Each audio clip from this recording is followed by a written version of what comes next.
Hello friends, आज की कहानी है सौतेली माँ ने अपने 5 साल के बेटे को एक एक रोटी के लिए तरसाया। कहानी बहुत भावुक है, पूरी ज़रूर सुनिएगा। अगर अच्छी लगे तो लाइक कमेंट और शेयर करिएगा और मेरे चैनल को सब्सक्राइब करिएगा। तो चलो शुरू करते हैं आज की कहानी।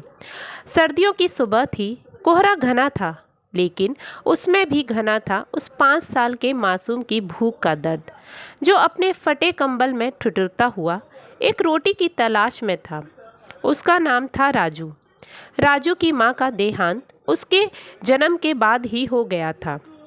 बाप ने दूसरी शादी कर ली, शायद इसलिए कि बच्चे को माँ का प्यार मिल सके। लेकिन नसीब ने राजू को माँ नहीं, सौतेली कमला नाम की एक औरत दी, जिसके सीने में दिल तो था लेकिन ममता मर चुकी थी।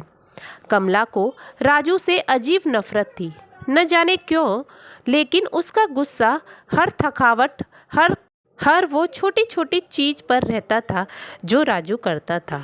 वह दिन भर दूसरों के घरों में काम करती, लेकिन घर लौटने पर राजू को 2 मीठे बोल तो नहीं, एक सूखी रोटी भी नहीं देती थी।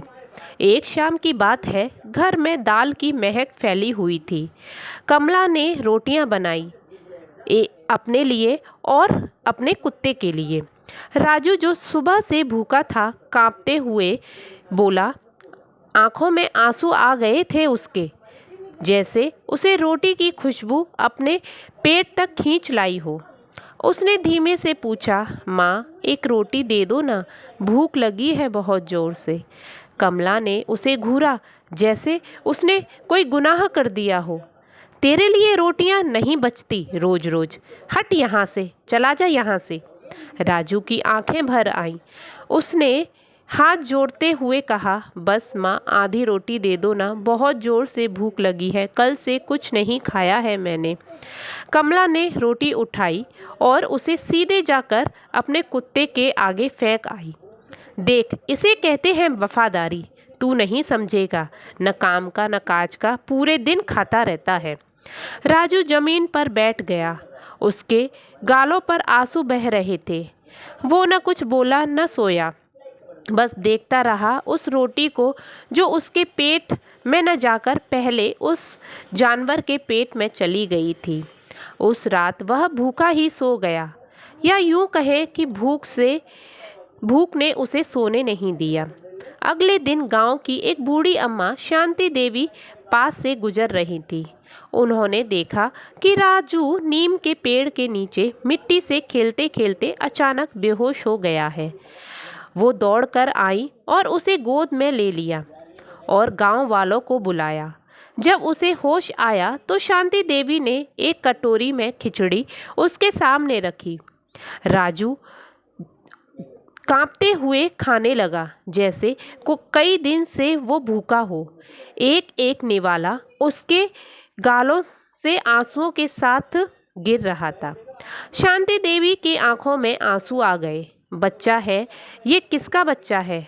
किसने किया ये सब? राजू ने धीमे से कहा, माँ कहती है मेरे लिए रोटियां नहीं बचती, मैं बहुत भूखा था, इसलिए मैंने बहुत जल्दी जल्दी खाना खाया। शांति देवी ने उसी वक्त पंचायत बुलाई। पूरे गांव के सामने कमला खड़ी थी। लोग चुप थे, लेकिन आंखों में गुस्से से भरे हुए थे। प्रधान ने सख्त आवाज में पूछा, क्या तुमने इसे भूखा रखा? कमला चुप रही। राजू ने मासूमियत से सबके सामने कहा, मैं तो बस रोटी मांगता हूँ, बस एक रोटी, पर माँ मुझे एक भी रोटी नहीं देती है और घर का पूरा काम करवाती है। कमला की आंखें झुक गईं। पहली बार उसे शर्म महसूस हुई, लेकिन बहुत देर हो चुकी थी। शांति देवी ने आगे बढ़कर कहा, अगर इसे माँ की ज़रूरत है तो मैं इसे एक माँ दूंगी और मैं इसे पालूंगी। गांव वालों ने तालियों से उसका स्वागत किया। उस दिन से राजू को सच्चा प्यार मिला, बिना शर्त के और बिना भेदभाव के। समय बीता, राजू बड़ा हुआ, पढ़ लिखकर एक सामाजिक कार्यकर्ता बना। भूखे बच्चों के लिए रोटियां की रसोई खोल दी। हर बच्चे के लिए जो कभी उसके जैसी हालत में रहा हो। कई सालों बाद उसने एक भाषण में कहा, मैं एक ऐसा बच्चा था जिसे एक एक रोटी के लिए तरसना पड़ा, लेकिन आज अगर कोई बच्चा भूखा है तो वो मेरा अपना है, क्योंकि भूखा बच्चा किसी एक माँ का नहीं होता, वो पूरे समाज की जिम्मेदारी होती है। तो फ्रेंड्स, इस कहानी से हमें यह सीख मिलती है कि माँ का मतलब सिर्फ जन्म देना नहीं होता। ममता, समझदारी और बिना शर्त प्यार देना ही माँ होने का असली मतलब है। अगर कोई बच्चा भूखा सो रहा है, हर इंसान का फर्ज होना चाहिए कि वो उन्हें खाना दे। एक एक रोटी का मोल कोई भूखा बच्चा ही जानता है। आइए हम सब एक ऐसी दुनिया बनाएं जहां कोई भी बच्चा सिर्फ इसलिए न रोए क्योंकि उसके हिस्से की रोटी कोई और ले गया है। तो फ्रेंड्स, हमें कोई भी बच्चा भूखा नहीं रखना है।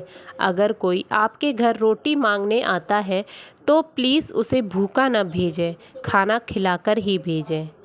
Thank you friends. अगर आज की कहानी अच्छी लगी हो तो